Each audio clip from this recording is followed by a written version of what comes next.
اچھا علامہ صاحب، یہ مسئلہ تو میرے خیال سے ظاہر بات ہے کہ جو شادی شدہ ہوتا ہے وہ اس پر ایک مرتبہ غور ضرور کرتا ہے کہ کیا اس کی اجازت ہے کہ نہیں، کہ بیوی شوہر کو اس کے نام کے ساتھ پکار سکتی ہے کہ نہیں.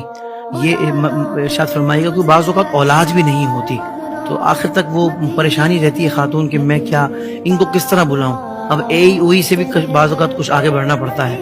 تو اولاد نہ ہونے کی صورت میں کیا طریقہ ہونا چاہیے، اور اولاد ہو جائے تو پھر نارملی وہ بیوی جو ہوتی ہے بیٹے کے نام سے شوہر کو پکار لیتی ہے، کیا شرط فرمائیں؟ دیکھیے، شوہر کے نام سے پکارنا یہ کوئی ناجائز تو نہیں ہے، ٹھیک ہے. ٹھیک ہے نا، لیکن ہمارے یہاں پر جو عرف اور رواج ہے نا اس کے اعتبار سے نامناسب ہے.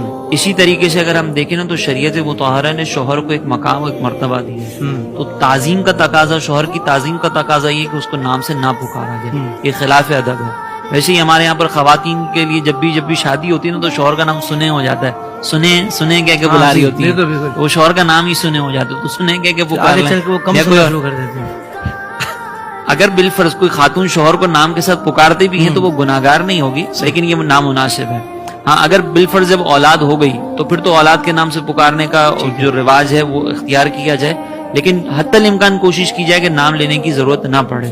جیسے کوئی اور نام کہہ کر پکار دیا، ابا کہہ دیا یا فلاں کے بیٹے کہہ دیا، اس طریقے سے یہ سنے تو آلریڈی ہمارے یہاں پر یوز ہوتا ہی ہے، تو یہ کہنے میں بھی شرعی طور پر کوئی حرج نہیں. ٹھیک، بڑا اہم معاملہ تھا یہ بھی، آپ غور کیجئے گا اس پر بھی.